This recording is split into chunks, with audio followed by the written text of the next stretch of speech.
तो आज हम लोग थेल्स प्रमेय और थेल्स प्रमेय का विलोम दोनों सीखेंगे। चलिए वीडियो को स्टार्ट करते हैं। तो थेल्स प्रमेय और थेल्स प्रमेय का जो विलोम है ये दोनों एक दूसरे के मिलते जुलता है। एक यदि याद रखेंगे तो दूसरा भी याद हो जाएगा और फिर बनाने में भी आसानी होगी। तो थेल्स प्रमेय क्या है कि यदि किसी त्रिभुज में, जैसे मान लीजिए कि ये हमने कोई एक त्रिभुज बनाया, तो जैसे कि मान लीजिए कि एक त्रिभुज मैंने ABC इस प्रकार से खींचा, तो इसमें हम लोग समझते हैं अच्छे से क्या कह रहा है। कोई भी त्रिभुज हमने ले लिया ABC, तो कह रहा है कि किसी त्रिभुज में, यहां पर लिखेंगे हम लोग, यदि किसी त्रिभुज में, देखिए एक भुजा इसका एक BC मान लो है, ठीक है। तो इस BC के समांतर हम एक और भुजा खींचते हैं, जो मान लो कि हम DE खींच रहे हैं, DE खींच रहे हैं। तो यहां पर अभी हम लोगों ने जो किया उसको भी यहां पर इसके थ्योरम में लिखेंगे। यदि किसी त्रिभुज में किसी एक भुजा के समांतर, एक भुजा के समांतर, अब एक भुजा उसमें AB भी हो सकता है, AC भी हो सकता है, BC भी हो सकता है, हमने BC ही ले लिया। एक भुजा के समांतर, जब मैंने इस दोनों को समांतर एक दूसरे के ले लिया, तब कहता है कि अन्य दो भुजा को, देखिए दूसरा भुजा क्या क्या है, अन्य दो भुजा BC को छोड़ के, क्योंकि मैंने BC के समांतर लिया, तो BC को छोड़ करके दो भुजा, एक AB है और एक AC है, यानी कि अन्य दो भुजाओं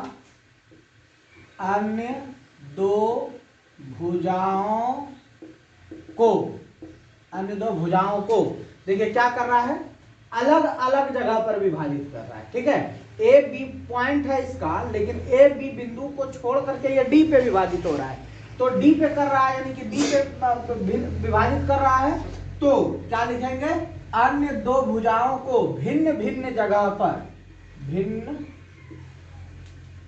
भिन्न जगहों पर विभाजित करता है, विभाजित करता है। ये क्या कर रहा है, भिन्न भिन्न जगहों पर विभाजित करता है। तो क्या करता है, ये भुजा का जो अनुपात है, तो भुजाओं का जो अनुपात है वो समान होता है।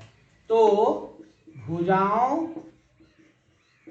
का अनुपात समान होता है, यही है थेल्स प्रमेय। और फिर थेल्स विलोम में उल्टा देंगे, बस वो क्या उल्टाएंगे वो अभी हम आपको बता देते हैं। वो होगा कि यदि किसी त्रिभुज में किसी भुजा के समांतर कोई अन्य भुजा, यानी कि समांतर वाला बात को खाली हटा देना है। यदि किसी त्रिभुज में एक भुजा जो है कि उसके अन्य दो भुजा के अनुपात को समान अनुपात में विभाजित करता है, तो सिद्ध कीजिए कि जो है कि इसके भुजा, ये जो दोनों भुजा होगी वो समांतर होगी, और इसमें समांतर है तो इसमें जो है कि ये समान अनुपात में विभाजित करता है। बस इसी को हम लोगों को करना है और कुछ भी नहीं। अब देखिए इसका जो बनावट हम लोग करेंगे, यहां पर आप देख सकते हैं कि B है, इसको आप E से मिला दीजिए, और D को मिला दीजिए, C से मिला दीजिए, और E को यहाँ पर जो है कि AD पर लंब डाल दीजिए, और D से AE पर लंब डाल दीजिए। ये यहाँ लंब हो जाएगा, ये यहाँ लंब हो जाएगा। उसके बाद हम लोग इसका जो है त्रिभुज का नियम, जो कि आप लोगों को सब दिन पता है कि त्रिभुज का क्षेत्रफल हाफ गुना आधार गुना शीर्षलंब है, बस उसी से हम लोग आगे बढ़ जाएंगे, हो जाएगा। चलिए हम लोग देखिए इसमें अब क्या क्या करते हैं। सबसे पहले देखो हम लोगों को इसमें जो त्रिभुज बना वो दो त्रिभुज बन रहा है, तो अलग अलग पॉइंट लेंगे। सबसे पहले देखो ADE एक त्रिभुज बन गया, और ABC जो है एक त्रिभुज बन गया, बड़ा बन गया। लेकिन अब हम लोग और भी छोटे छोटे पार्ट में विभाजित करें, तो देखिए ADE एक किधर से हो गया, और एक हो गया, आप यहां से देखो ABE, ये त्रिभुज हो गया ABE, क्लियर। तो यानी कि ये दो दो त्रिभुज हो गया।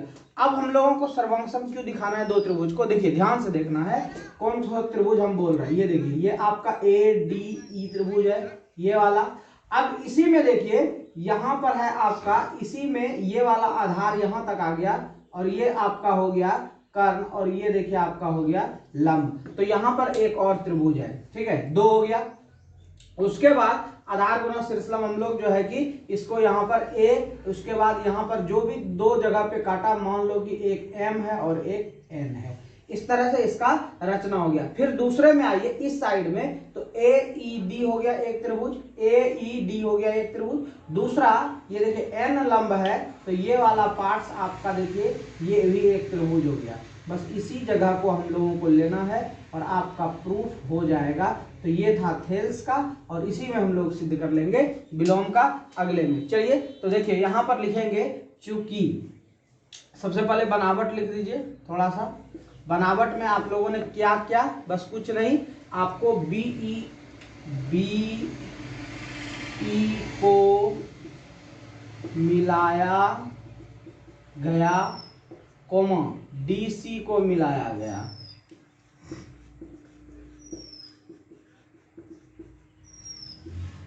उसके बाद फिर आपका देख लीजिए क्या मिलाया गया, ई एम खींचा गया जो ए डी पर लंब है, तो डायरेक्ट इसको हम लोग ई लिख सकते हैं, ई एम लंब ए डी ऐसे, कोमा डी एन लंब ए ई खींचा। तब अब हम लोग को यहां पर लेना है त्रिभुज, किस किस त्रिभुज में, ए डी ई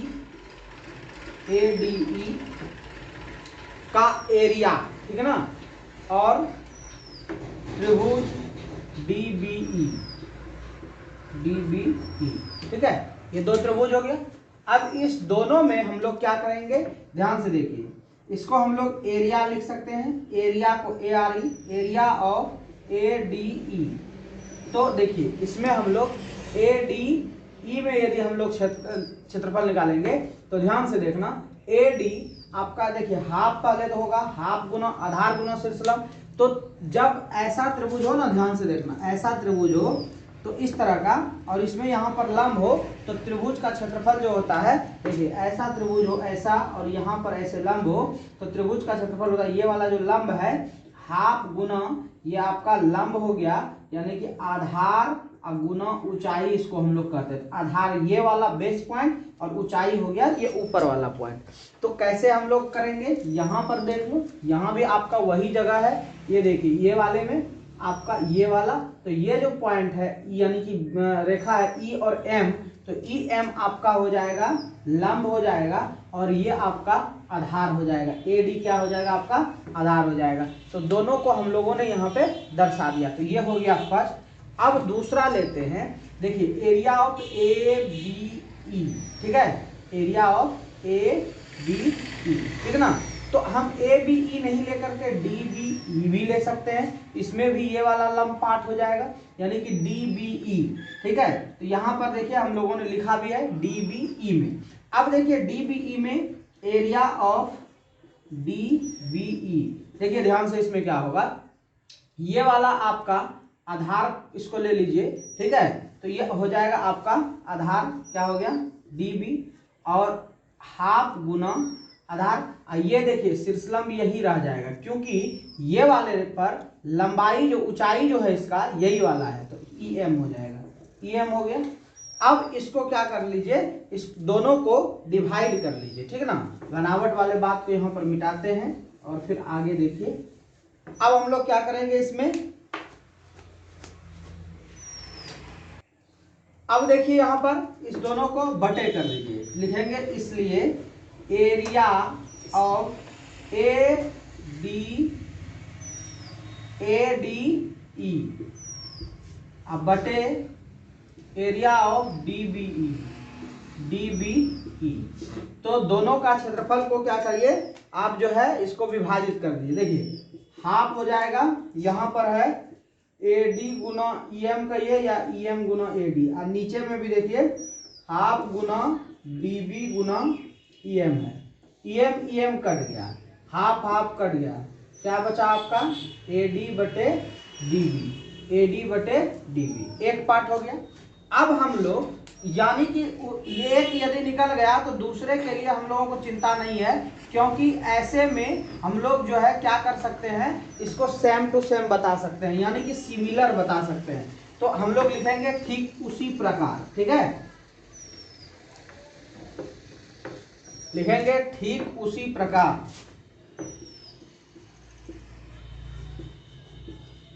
देखिए अब क्या हो जाएगा, इधर से ए ई डी त्रिभुज ए ई डी तथा त्रिभुज ये देखिए ई सी डी में, ठीक है, ये हो गया। अब इसमें भी सेम वही हो जाएगा जो हम लोगों का हुआ था, ठीक है। क्या हो जाएगा, ध्यान से देखो, यहां पर हम लोग इधर लिख रहे हैं,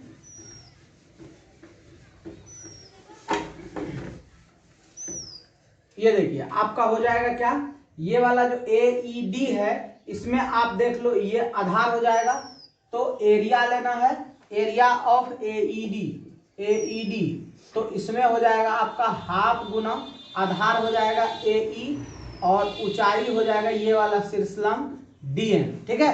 दूसरा देखिए आपका क्या होगा, ई सी वाला है ना, ई सी डी ये वाला में, तो इसका हो जाएगा एरिया ए सी डी में, सॉरी ई सी डी में, तो ये हो जाएगा हाफ गुना ये आधार देखो यहां से यहां तक है, लेकिन हमको आधार यही वाला लेना है, इसलिए कि मैंने दूरी लिया है ई सी से, बट लंब ये इस जगह से यहां तक जा रहा है, इसलिए लंब हो जाएगा यहाँ पे डी एन। अब इसलिए क्या करेंगे, इसको विभाजित करेंगे, तो area of A E D बटे area of E C D, ये हो जाएगा हाफ गुना ए ई गुना डी एन, अब बटे यहाँ पे हो जाएगा हाफ गुना ई सी गुना डी एन, ये दोनों कट जाएगा, ए ई बटे ई सी बचा, यहाँ पे बचा ए ई बटे ई सी, और यहाँ पे बचा ए डी बटे डी बी, ठीक है। तो ये हो जाएगा क्या, ध्यान से देखो, ये आपका हो गया लेफ्ट साइड से, ये हो गया राइट साइड से, इसलिए दोनों त्रिभुज से देखिए क्या निकला, ए डी बटे D B is equal to है ए ई बटे ई सी, ठीक है। ये हो गया आपका, यही प्रूव्ड करना था, तो ये हो गया आपका थेल्स प्रमेय। चलिए हम लोग थेल्स प्रमेय का विलोम को देखते हैं।